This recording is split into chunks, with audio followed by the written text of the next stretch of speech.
I was raised not to point a finger because we all have flaws. We all have something that we could work on and get better.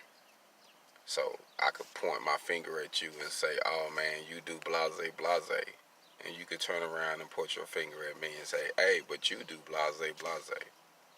I mean, we all got flaws, but the goal is to work on them and get better, and not to just point out people's flaws, but to learn from others to help us get better, and to also realize that I'm no better than the next person.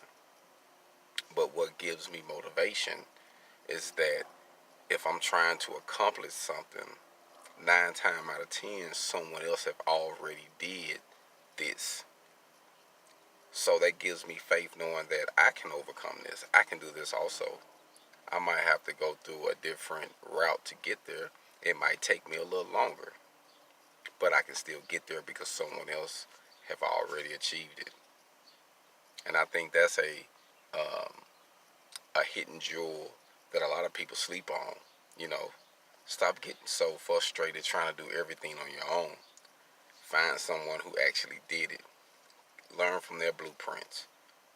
Create your own and get there. Because as long as we keep knocking, that door gonna eventually open for us. Hog on.